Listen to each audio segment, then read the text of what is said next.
하나님의 말씀은 이사야 44장 1절에서 8절입니다. 구약성경 1020쪽 이사야 44장 1절에서 8절 말씀. 매일 성경은 7월 19일 월요일 본문입니다. 제가 봉독해 드리겠습니다. 나의 종 야곱 내가 택한 이스라엘아, 이제 들으라. 너를 만들고 너를 모태에서부터 지어낸 너를 도와줄 여호와가 이같이 말하노라. 나의 종 야곱 내가 택한 이스로나 두려워하지 말라. 나는 목마른 자에게 물을 주며 마른 땅에 시내가 흐르게 하며 나의 영을 내 자손에게 나의 복을 내 후손에게 부어 주리니 그들이 불 가운데서 솟아나기를 시내가에 보들같이 할 것이라. 한 사람은 이르기를 나는 여호와께 속하였다 할 것이며 또 한 사람은 야곱의 이름으로 자기를 부를 것이며 또 다른 사람은 자기가 여호와께 속하였음을 그의 손으로 기록하고 이스라엘의 이름으로 존귀의 여김을 받으리라. 이스라엘의 왕인 여호와, 이스라엘의 구원자인 만군의 여호와가 이같이 말하노라.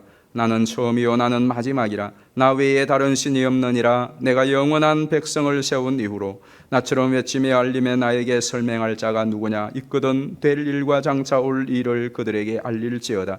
너희는 두려워하지 말며 겁내지 말라. 내가 예로부터 너희에게 듣게 하지 아니하였느냐. 알리지 아니하였느냐.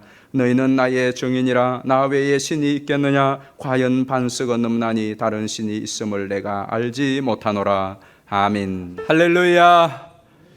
오늘 3부 예배에 본당에서 또 각 처소에서 참여하신 성도님들 모두에게 회복케 하시고 또 새 힘을 주시고 치유하시는 하나님의 은혜가 가득하시기를 예수님의 이름으로 축원합니다.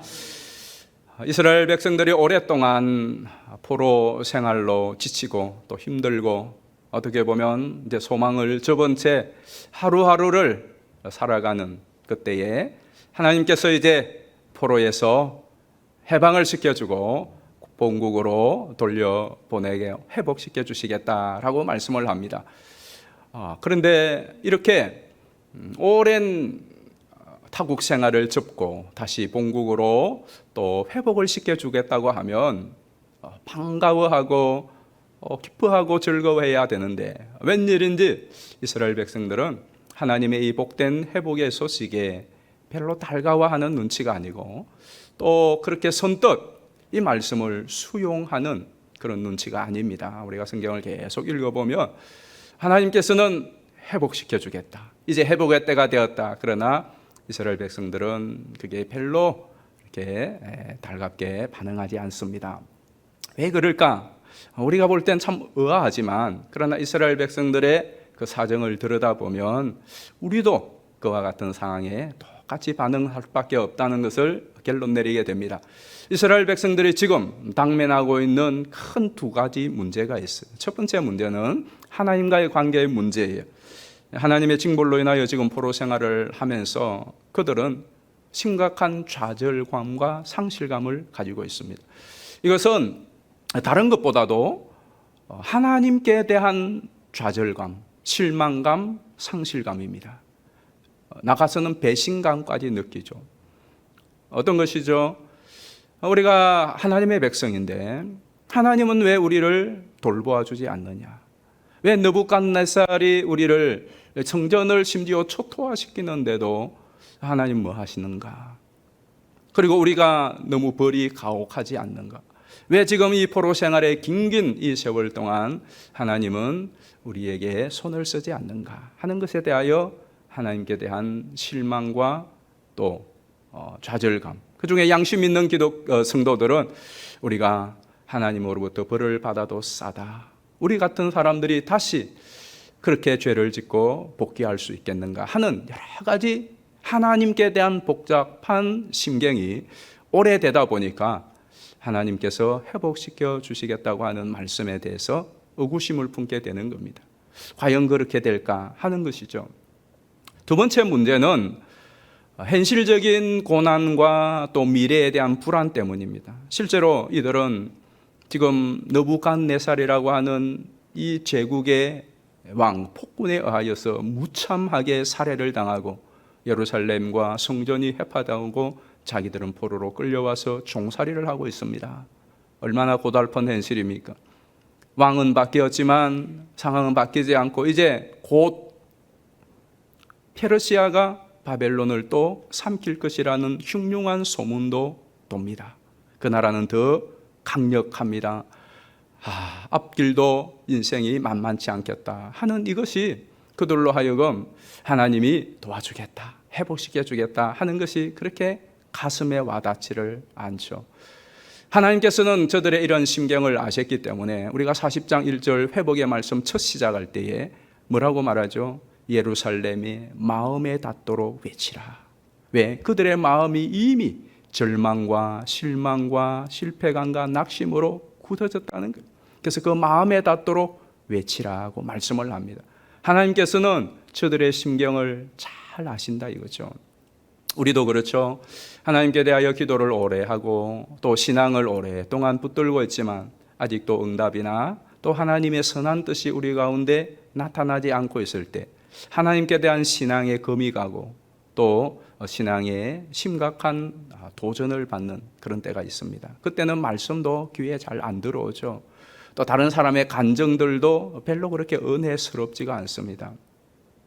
그리고 삶이 너무 고달플 때, 이 코로나 상황이 계속 또 반복되고 또 연장되고 도대체 언제 끝이 있을지 모를 것 같은 이 상황이 계속 반복되다 보면 지치죠. 그리고 미래는 더 불안하면 하나님의 말씀과 또 하나님이 우리를 돕고 너와 함께 하신다는 것이 그렇게 반가운 소식처럼 들리지 않아요. 그러나 하나님은 포기하지 않고 끊임없이 40장부터 계속해서 이스라엘을 향하여 독려하는 말씀이 있어요. 특별히 저는 오늘 본문에도 2번이나 나오지만 이 말씀을 여러분이 좀 붙들었으면 좋겠어요. 우리 44장 2절 보십시오. 나의 종 야곱 내가 택한 유스로나 뭐하자? 두려워하지 말라라는 거예요. 자, 또 보실까요? 8절에도 너희는 두려워하지 말며 겁내지 말라라는 거예요. 그런데 이게 앞에 장에서 41장부터 계속 시작됐잖아요. 41장 10절 보실까요? 두려워하지 말라, 놀라지 말라. 41장 13절에도 두려워하지 말라. 14절에도 이스라엘 사람들아 두려워하지 말라. 43장 1절에도 너는 두려워하지 말라. 5절에도 두려워하지 말라. 계속 그 말씀을 하세요. 왜 그럴까요? 두려워하고 있으니까 그렇죠. 겁내고 있으니까. 오늘 각 가정에서 예배하는 여러분은 두려워하고 또 겁내는 것 없습니까? 두려워하고 겁내는 것이 있기 때문에 하나님은 계속해서 두려워하지 말라. 왜? 두려운 마음을 아시기 때문에 그래요. 자, 그렇다면 이스라엘 사람들이 지금 굉장히 두려워하고 있는 것이 뭘까요? 이 문제는 오늘 저와 여러분도 똑같은 문제이잖아요. 우리가 정말 두려워하고 있는 것, 우리가 정말로 불안해하고 있는 것, 염려하고 있는 것, 그것이 뭘까요? 앞에 말씀을 드린 크게 2가지. 첫 번째는 하나님 때문이에요. 하나님의 징벌로 인하여 포로 생활을 하고 있는 그들이 가져다 주고 있는 그 좌절감과 상실감이죠. 하나님께서는 이것을 다시 회복하고 복원시켜 주기를 원하는 겁니다. 여기서부터 출발하는 거죠. 그래서 이사야 40장 회복장을 시작하면서 40장 1절 기억나십니까? 우리 한번 보실까요? 너희의 하나님이 이르시되 너희는 위로하라 내 백성을 위로하라 그렇게 시작을 하잖아요. 왜 위로하라고 말할까요? 위로받아야 될 상황이기 때문에 그렇단 말이죠. 근데 뭘 위로하라는 거죠? 2절을 보세요. 너희는 예루살렘에 마음에 닿도록 말하며. 왜? 마음이 지금 낙담하여 있거든요. 두려워하고 있거든요. 뭘 외치라는 거죠? 이제는 노역의 때가 끝났다. 죄악이 사함을 받았다. 여호와의 손에서 벌을 받을 만큼 충분히 이제는 받았다라는 것입니다. 그러니까 더 이상 그것 때문에 그 문제 때문에 두려워하지 말라는 거예요. 뿐만 아니라 한 걸음 나아가서 43장 1절을 보세요. 너는 두려워하지 말라. 왜? 내가 너를 샀지 않느냐? 값을 지불하고 샀다라고 말합니다. 44장 22절은 내가 내 해물을 빽빽한 구름같이 내 죄를 안개같이 없이 하였으니 너는 내게로 돌아와도 내가 너를 구속하였다는 거예요.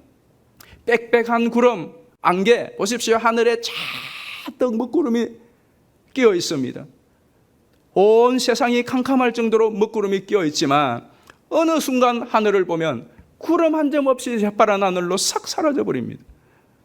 아침에 안개가 좌우에서 10m 앞이 보이지 않을 그럴 정도로 안개가 짙게 드리워졌지만 어느 순간 지나고 보면 그 아침 안개, 그 안개를 흔적도 찾을 수 없도록 말갛게 없어지는 것처럼 너희들의 죄와 허물을 내가 그렇게 했다라는 겁니다.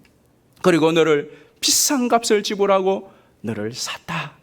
그러니 염려하지 말라는 거예요. 오늘 우리도 마찬가지죠. 여러분, 우리가 과거의 실수, 과거의 트라우마, 과거의 죄책, 과거의 실패가 우리의 발목을 잡을 때가 정말로 많습니다. 우리가 앞으로 나가지 못하고 하나님의 그 회복의 말씀과 하나님의 축복의 말씀과 언약들에 대해서 어떤 때는 심드렁하게 반응을 하는 많은 이유 중에 하나가 지금까지 해봤는데 과거의 그 실패와 과거에 좋지 못한 추억과 과거의 어떤 죄로 인한 그 죄책감과 그리고 트라우마, 상처 때문에 나아가지를 못하는 겁니다. 하나님 뭐라고 말씀하시죠? 그것이 죄든 행벌이든 뭐든 다 내가 도말하였다라고 말합니다. 그리고 그러한 너를 내가 값을 다 지불을 하였다. 그러니 이제 너는 과거에 매이지 말고 거기에 발목을 담그지 말고 출발하라. 힘을 내라. 용기를 내라. 두려워하지 말라는 거예요. 여러분, 여러분의 과거가 여러분의 현실을 묻고 있는 것이 무엇입니까? 과거의 그 실수, 과거의 잘못, 과거의 실패, 과거의 그 상처 때문에 아직도 여러분이 거기에 붙들려 있다면 여러분이 하나님을 불신하는 증거일 수가 있습니다. 하나님을 등진 증거일 수가 있습니다. 하나님은 그런 저와 여러분에게 말씀합니다. 걱정하지 마. 두려워하지 마. 거기에 매이지 마. 내가 깨끗이 도말하였고 내가 너를 구속하였다고 말합니다. 마틴 루터가 종교개혁을 한참 열심히 할 때에 사탄 마귀가 문득문득 나타나서 마틴 루터가 지금까지 저지른 그 죄의 항목들을 잘 보여주면서 그의 용기와 길을 꺾을 때에 그때마다 자도 잠시 흔들렸다가 생각한 것이 맞아. 나는 거기에 나온 죄들을 다 지었고 난 그런 못난 인간이야. 그런데 그 모든 것을 예수님이 십자가로 도말하셔서 라고 말할 때에 그 환상으로 보이던 마귀가 순식간에 아침 안개처럼 사라지더라는 겁니다. 여러분, 이건 우리에게 중요한 메시지를 주는 것이죠. 두 번째는 이들이 두려워하는 것이 바로 제국 왕들의 폭정 때문에 그렇습니다. 그로 인하여 실제로 그들은 고달픈 현실과 미래가 불투명한 나날을 보내고 있는 겁니다. 나쁜 왕들이죠. 포로로 끌려왔으니 나라를 다 파괴시키고 자기의 가족들을 죽이고 남아있는 자들을 끌고 왔으니 그들이 거기서 무슨 좋은 대우를 받았겠습니까? 그런데 지금 한간에 들리는 소문에 의하면 이 바벨론도 이게 무시무시한데 바벨론보다 더 강력한 페르시아의 고레스가 이 페르시아를 지배하고 이 페르시아를 무너뜨리고 바벨론을 무너뜨리고 더 큰 강력한 제국을 형성한다는 그러한 소문들이 나돌기 시작합니다. 그리고 그런 일들이 조짐이 보여지기 시작. 그러니 이스라엘의 입장에서는 불안하죠. 바벨론의 포로가 되어서 지금 어렵고 힘든 상황을 사는데 이제 이 바벨론국이 또 더 강력한 국의 포로가 되고 거기에 자기들은 또 그 밑에 사니 앞으로는 더 고달픈 삶이 펼쳐질 것에 대한 두려움이 있는 것이죠.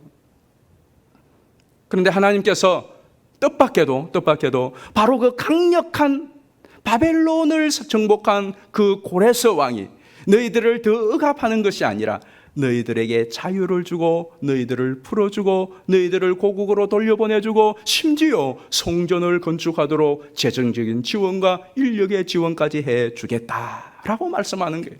여러분, 우리가 생각할 때는 와타입니다. 어찌 이런 일이 큰 감동입니다. 그래서 보라 내가 새 일을 행하리라. 얼마나 놀라운 일입니까? 근데 그것은 우리 생각입니다. 제3자 된 우리의 입장에서 볼 때에 뜻밖에도 하나님께서 그 고레스를 통하여 하나님이 이스라엘의 해방과 성전과 예루살렘을 재건을 일으키는 일을 하게 한다. 이야, 놀라운 하나님. 그렇지만 이스라엘 당사자의 입장에서는 전혀 그것이 감동이나 또 그들을 하여금 용기를 북돋운다거나 그런 것이 못 되는 겁니다. 여러분 잘 생각해 보십시오. 우리가 성경을 볼 때에 늘 3자의 입장에서 보면 왜 3자일 수밖에 없죠. 우리는 다 한 단계 건너서 우리에게 전해준 것이기 때문에 항상 3자입니다. 그러나 당사자의 입장, 이 편지를 받아 이 말씀을 받은 그 당사자들의 상황과 입장에서 보면 좀 생각이 달라져요. 자, 이스라엘은 하나님의 백성입니다. 그들은 출애굽을 할 때에 하나님의 놀라운 기적으로 그들은 출애굽을 하여 선민으로 구별되었습니다. 그리고 바벨론 포로가 되기까지 하나님의 기적과 도움으로 정말로 독특한 선민으로서의 그 지위와 우위와 그리고 하나님의 특별한 보호와 은혜와 돌봄 속에 그리고 너희는 거룩하라, 내가 거룩하니, 그렇게 지금까지 버텨왔습니다. 그들이 죄로 인하여서 비록 잠시 징벌을 받아 포로로 갔다고 할지라도 포로에서 귀환할 때에 적어도 이 백성들이 가지고 있는 시나리오는 출애굽과 비슷해야 됩니다. 모세가 자기의 동족 중에 하나님께서 한 사람을 세워서 그리고 자기들을 그렇게 억압하던 저 애굽을, 저 폭군 바로를, 자기들을 그렇게 학대했던 그 애굽 나라를 짓밟고 복수를 하고 그리고 그들로 싹싹 빌게 만들어서 보란 듯이 그들의 은근 보화까지 챙겨주는 것을 가지고 당당하게 그 애굽을 빠져나와야 하나님의 백성다운 것입니다. 그리고 앞에 혼일에 맡기면 예수 하나님의 이름으로 홍해를 쫙 갈라서 그 길을 통과하고 따라오는 그들을 그게 수장시켜버리는, 이것이 우리도 원하는 바고 이스라엘도 꿈꾸고 있는 포로예요. 그런데 뜻밖에도 하나님은 그런 식으로 그들을 나라로 복귀시키는 것이 아니라 이방인의 왕, 그 악한 나라의 수장인 고레스라고 하는, 하나님을 알지도 못하는 자기들이 계속해서 오는 동안 이방인을 짐승처럼 여기는 그 왕의 손에 의하여서 자기들이 자유함을 받고 본국으로 돌아간다. 그리고 성전을 건축하는데 그 들어온 이방인의 돈이 그들의 손길이 사용되어진다. 솔로몬의 성전을 건축할 때 하나님이 얼마나 정결하고 구별하게 했는데 그의 도움을 받아서 한다. 이것이 그들에게 용납될 수가 없는 것입니다. 이거는 아니다. 하나님, 이건 아니죠. 그래서 하나님의 그 예언의 말씀에 대한 의구심을 품을 수밖에 없는 거예요. 이건 아닙니다, 하나님. 우리가 누굽니까? 그런데 이방인의 손에 의하여서, 그래서 그들이 수치스러운 것이고 자존심 상하는 거. 하나님, 이것밖에 안 되는 겁니까? 멋지게 우리 가운데 용사를 세우시고 다니엘도 있지 않습니까? 그리고 하나님, 우리를 그렇게 하나님의 징벌하신 수위보다 더 무참하게 예루살렘과 성전을 파괴하고 우리를 참여하였던 이 바벨론, 이 페르시아의 이 일당들을 하나님 보기 좋게 손보시고 그리고 당당하게 우리로 나아가서 우리의 힘으로 예루살렘을 건축하게 하셔야 맞지 않습니까? 근데 하나님의 시나리오는 그게 아닌, 그러니까 의구심을 품을 수밖에 없는 거죠.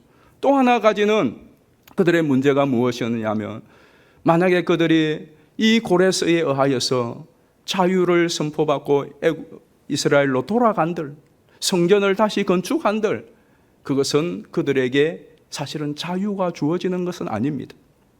그렇잖아요. 여전히 페르시아가 그들을 지배하고 고레스에 의해서 이제 자유 본국으로 돌아갈 사람 다 돌아가라, 그게 다시 성도 만들고 또 제사 지낼 예배당도 만들고 다 해라, 혹시 부족하면 우리가 도와주겠다 해서 그렇게 한들 여전히 그들은 페르시아의 속국일 뿐입니다. 그러니까 장소만 옮겨졌습니다. 바벨론에 그 오랫동안 지내왔던 그 땅에서 종살이를 하는 것과 예루살렘으로 새로 이전해서 종살이를 하는 것, 무슨 특별한 차이가 있는 것입니다. 도리어 이스라엘 입장에서는 이제는 많은 사람들이 예루살렘에서 태어난 사람보다는 바벨론에서 태어난 사람이 더 많습니다. 고국이지만은 돌아가라고 한들 돌아가고 싶지 않은 거죠. 왜?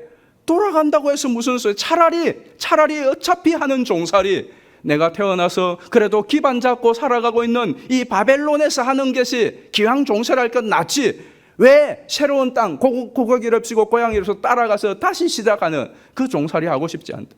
자유의 몸이고 독립국가라면 가서 처음부터 시작하지만 똑같은 종살이를 하나님이 시킬 거면서 무엇 때문에 돌아가라? 거기서 성전 제사를 지낸들 다시 고레스가 회수한다든가 쳐들어온다든가 그러면 더 불안한 거죠. 더 불안한 거죠. 그래서 실제로 보십시오. 그들이 포로 1차 기한, 2차 기한, 3차 기한까지 나갑니다. 왜? 안 돌아가잖아요. 돌아가는 사람보다 남아있는 사람이 훨씬 많습니다. 나중에는 성전도 건축하고 예루살렘 성벽도 건축해 살 사람이 모자라는 거죠. 그러니까 또 번호 뽑기를 해가지고 다 살도록 배치를 할 정도로. 왜 안 돌아가? 안 돌아가죠. 누가 돌아가겠습니까? 자유 독립 국가가 되었으면 너도 나도 돌아가지만은 여전히 종살인데 여기 살던 사람 저기 가라고 하는데, 그래서 이스라엘이 안 돌아가는 거죠. 그러니 그들에게 하나님께서 고레스를 통하여서 자유를 주고 회복을 시켜주겠다는 건 하나도 달갑지가 않습니다. 하나님 이건 아니죠. 이건 아닙니다. 오히려 반발하고 수용하지를 않는 거예요. 그런데 하나님께서 그들에게 오늘 본문을 통하여 다시 한번 놀라운 약속의 말씀을 합니다. 하나님께서는 약속을 하시죠. 그리고 그 약속의 보증을 하시고요. 그 약속의 보증이 우리에게 주시는 중요한 메시지가 있는데, 오늘 본문 한번 다시 보십시오. 오늘 본문 44장 3절 한번 보실까요? 하나님이 이렇게 약속합니다. 나는 목마른 자에게 물을 주며 마른 땅에 시내가 흐르게 하며 나의 영을 네 자손에게 나의 복을 내 후손에게 부어주리니. 우리 이 구절만 다 같이 한번 읽어보실까요? 시작. 나는 목마른 자에게 물을 주며 마른 땅에 시내가 흐르게 하며 나의 영을 내 자손에게 나의 복을 내 후손에게 부어주리니. 아멘. 이 약속이 여러분에게 실제가 되기를 주의 이름으로 축원합니다. 하나님 앞에 그리고 이 약속을 붙들고 구하시기를 바라요. 주님, 내가 목마릅니다. 내 삶이 마른 땅과 같습니다. 하나님, 그러나 마른 땅에 시내를 흐르게 하며 또 목마른 자에게 물을 주시는 주여, 나에게 내 영혼의 내 삶에 하나님의 약속을 따라 주시옵. 구하시기를 바라요. 여러분 후손과 자손을 위하여서도 구하십시오. 나는 내 후손에게 자손에게 물려줄 것이 벤벤치 않습니다. 하나님 아무리 봐도 내가 줄 수 있는 것이 별로 없습니다. 그러나 하나님이여, 주님께서 내 자손에게 후손에게 복을 주신다 하였사오니, 주의 영을 부어주신다 하였사오니, 하나님이여, 사랑하는 내 아들 딸들에게 내 자손들에게 주의 영을 부으시고 주의 복을 부어 주시옵소서. 그건 해야 될 거 아닙니까? 그렇지 않아요? 여러분이 줄 것이 별로 부족하다면, 주신다고 한 하나님의 약속이 있다면 그 하나님께 간절히 구하고 그 하나님이 여러분을 통하여 여러분의 후손에 주실 수 있도록 통로의 역할은 하셔야 되는 것 아니겠습니까? 그런데 하나님이 이 약속을 하시고 그 다음에 뭐라고 말씀하시죠? 우리 4절 5절 한번 보실까요? 4절을 보시면 그들이 풀 가운데서 솟아나기를 시냇가에 부들같이 할 것이라. 이것은 하나님의 약속의 결과를 말하는 거예요. 결과가 뭐죠? 번성과 그리고 성장을 말하는 거예요. 이 버드나무는 번성과 성장을 상징합니다. 4절에 보시면 풀 같다고 그랬어요. 버드나무도 처음에는 자랄 때 풀이나 비슷하잖아요. 근데 풀은 그대로 있는데 버드나무는 강가에 심빈 그 버드나무는 쫙 컸습니다. 그리고 그 버드나무는 가지를 쳐내도 금방 가지가 자랍니다.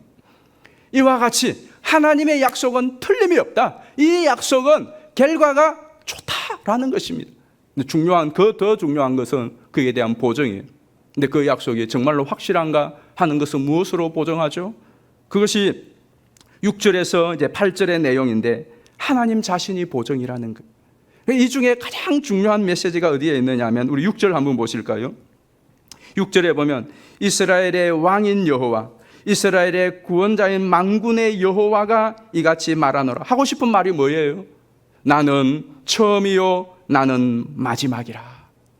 이런 사람이, 이런 신이 나 외에 없다. 하나님이 정말로 하고 싶은, 외치고 싶은 이야기가 뭐냐? 나는 처음이요 마지막이라는 것.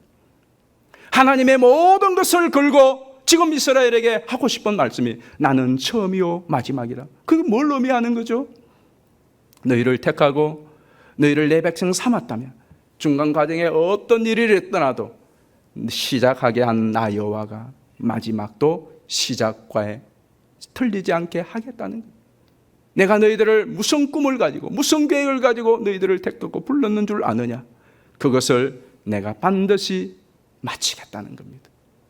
이것은 이 이스라엘에게 굉장한 용기와 소망을 북돋워주는 말씀 아닙니까?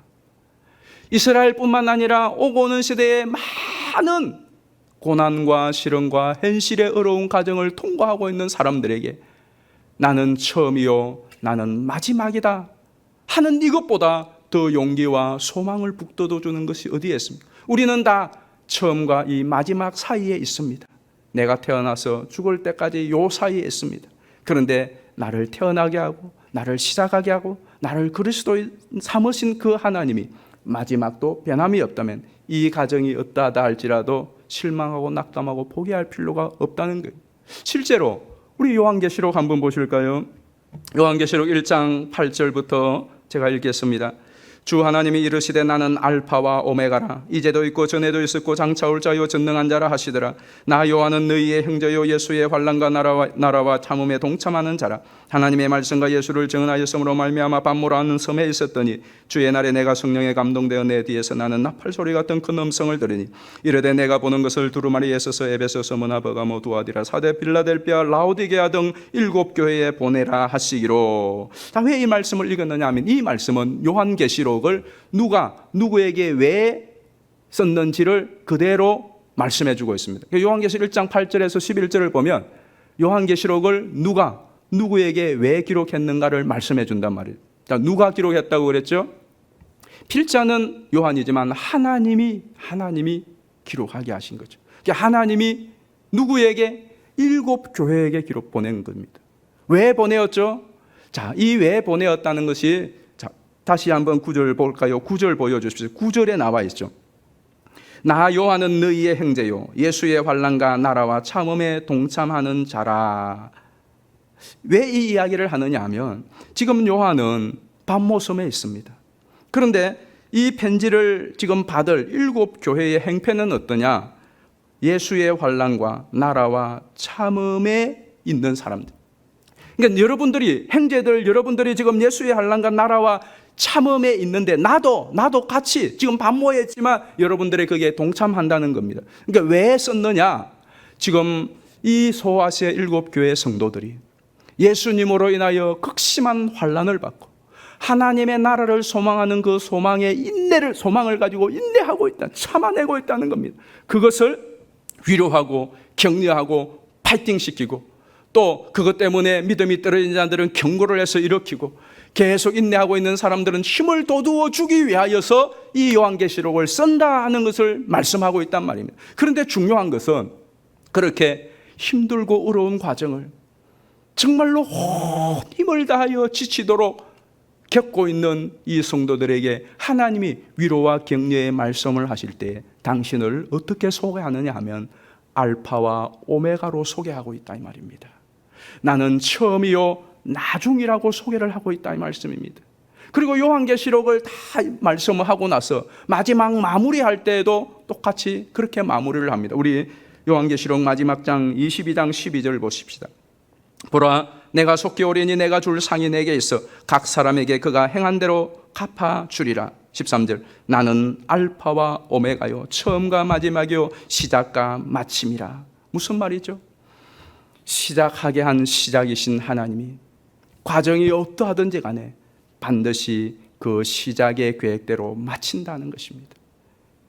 그러니 포로 생활이 질수민되고 고래산이 누가 어떤 일이 일어나더라도 그것 때문에 낭망하고 실망하지 말라는 것입니다. 오늘 우리에게 가장 큰 어려움이 무엇이냐면 이것이 끝이라고 생각하는 겁니다. 지금 이스라엘이 갈수록 절망과 좌절에 빠진 이유가 뭐냐? 이게 끝이라고 생각하는 것 때문에 그렇습니다. 예루살렘으로 돌아가는데, 본국으로 돌아가는데 돌아가는 그것이 또 끝이라고 생각합니다. 돌아가봤자 뭐 하느냐고. 속국으로 여전히 살 건데 가면 뭐 하느냐고. 그게 끝이라고 생각하는 하나님 말씀은 끝이 아니다. 이스라엘이 이스라엘로 회복되는 그것도 끝이 아니라는 거예요. 교회가 세워지는 것도 끝이 아니에요. 우리가 이 세상에 살아가는 아브라함의 역사로부터 계속해서 되어져는 모든 역사의 끝이 아직 없다. 끝이 아니라는 거예요. 그러면 끝은 무엇입니까? 우리 끝이 뭘까요? 오늘 이 끝에 대하여서 한번 보십시다. 빨간 글씨 같이 읽어봅니다. 시작. 주님이 다시 오시는 날, 주 앞에 만국 백성이 함께 모이는 날, 새 하늘과 새 땅. 그게 끝이에요. 여러분 이걸 잊으면 안 됩니다. 우리의 신앙에 많은 꼬이고 실패하고 시험에 드는 부분이 바로 이것 때문입니다. 우리는 이 세상에서 끝을 보려고 하는 거죠. 여기서 끝을 보려고 합니다. 이스라엘 백성도 항상 그것이 문제였습니다. 내가 예수를 믿고 내가 기도하고 은혜 받아서 그래서 끝장을 세상에서 지금 보려고 하는 것 때문에 그것이 되지 않을 때에 실망하고 낙심하고. 십자가를 한번 보십시오. 십자가를 보면, 예수님의 십자가를 보면 계속 우리에게 십자가를 지고 십자가를 바라보고 십자가의 삶 이야기하는데, 우리가 착각하지 말아야 될 것은 십자가가 끝이 아니라는 것을 알아야 됩니다. 예수님은 십자가가 끝이 아니었습니다. 어디가 끝이죠? 부활이 끝이었습니다. 그 부활은 재림과, 부활하지 않았으면 재림이 없죠. 그러니까 십자가는 끝이 아니에요. 십자가는 과정이란 말이죠. 여러분, 우리가 이 세상을 살아가는 동안 때로는 예수를 믿고 성공하기도 합니다. 부자가 되기도 합니다. 그러나 반대로 예수님을 믿지만은 평생을 가난하게 살기도 하고, 성공보다는 보란 듯이 성공 한번 하지 못하고 하는 일마다 계속 안 되고 어려움을 겪기도 합니다. 어떤 사람들은 예수 믿고 건강을 얻고 불치의 질병에서 나와서 건강하게 살아가는 사람도 있는 반면에, 어떤 분은 예수를 믿기 전부터 죽을 때까지 건강 때문에 어렵게 살아가는 사람도 있어요.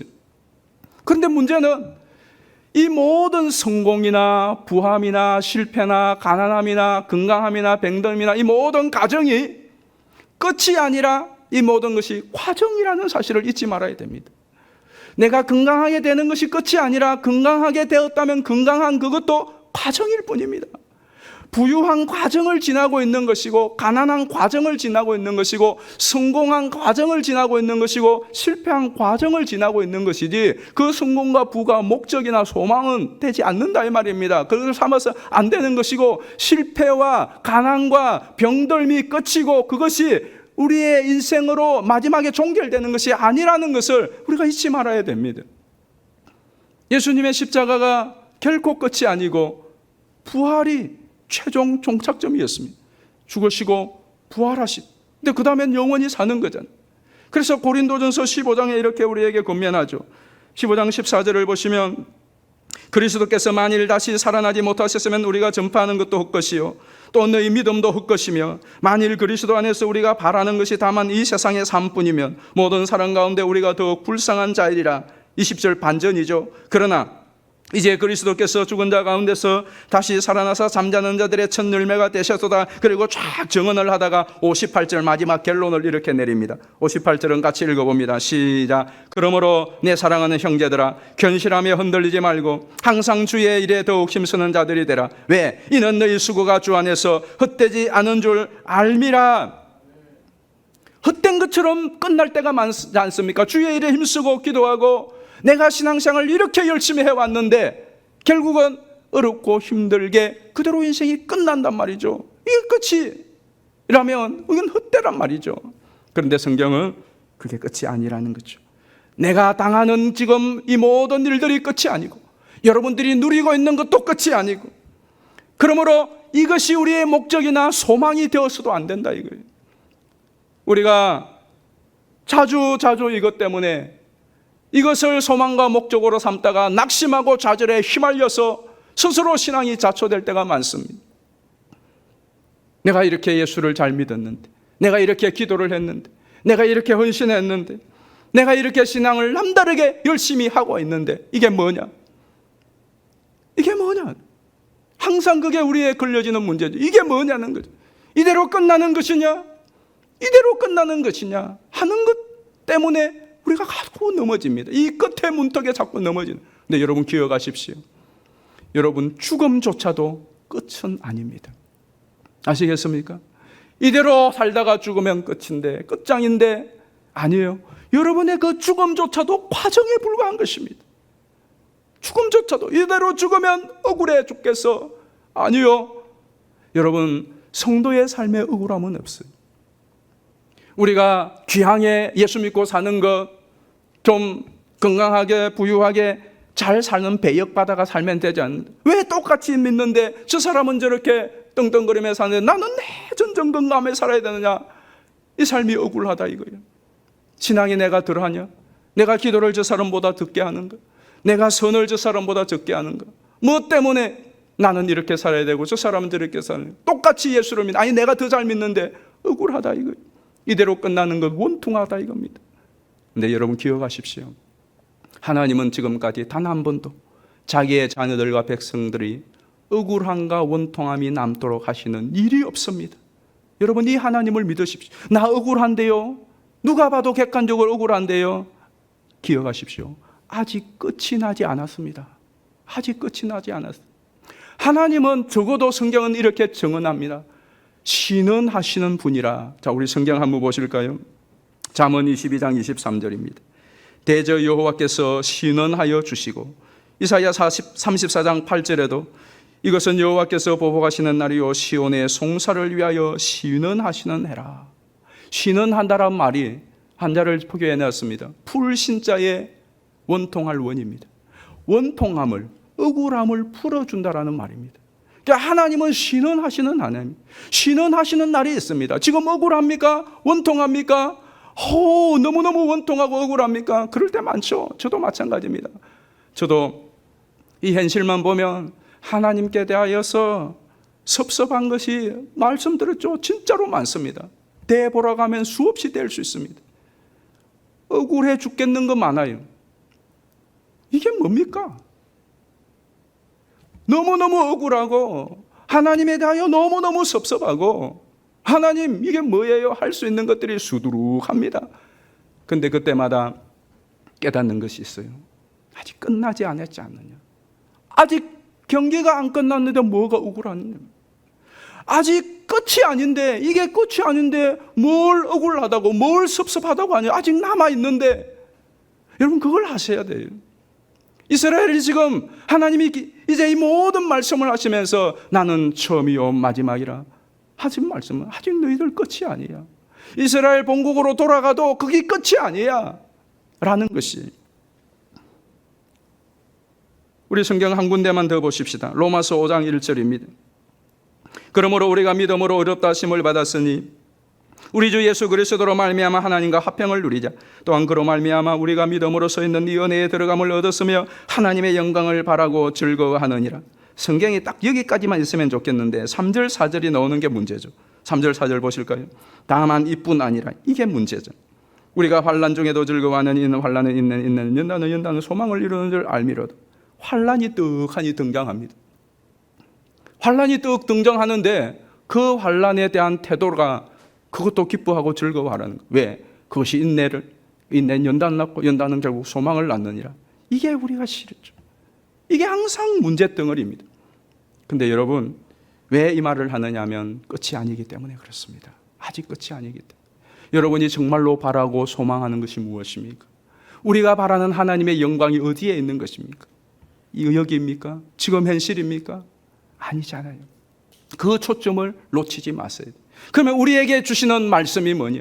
우리는 이 과정을, 그 과정이 어떠하든지 간에 우리는 어차피 과정에 있는 사람이다.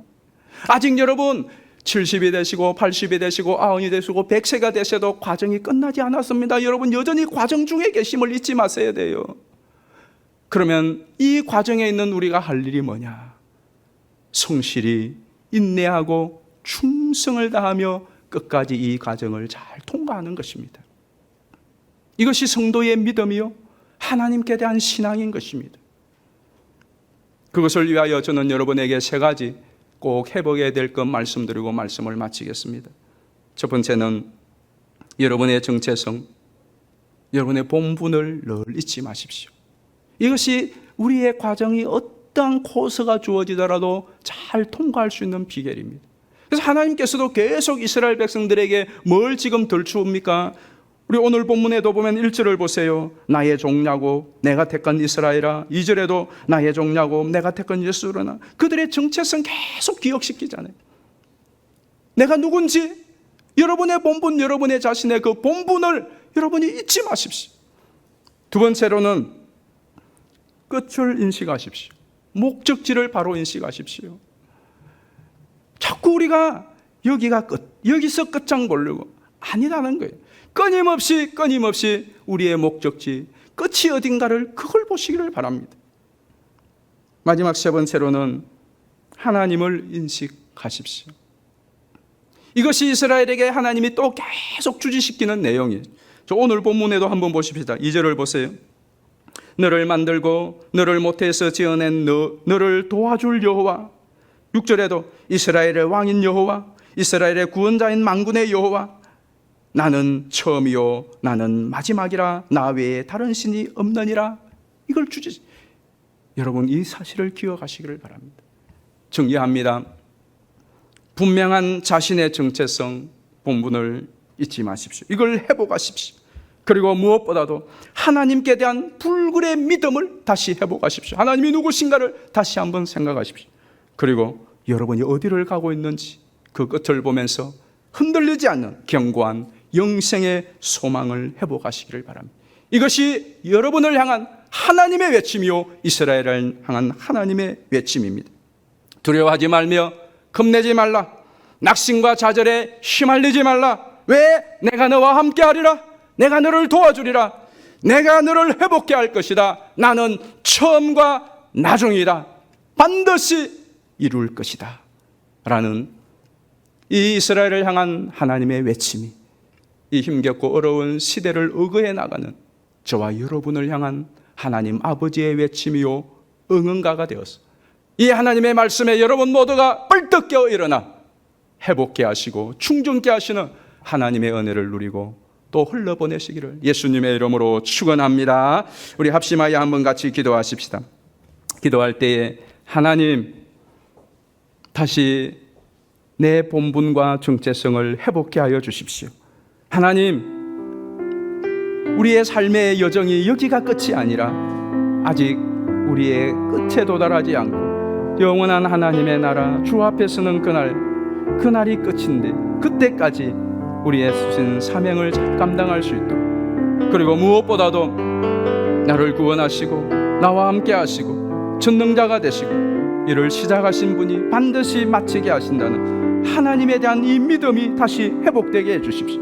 하나님, 믿음의 회복이 있도록 성령님 기름 부으시고 역사해 달라고, 그리고 이 코로나19의 상황이 속히 종식되고 일상을 회복할 수 있도록 우리 주여 한번 부르고 간절한 마음으로 기도하겠습니다.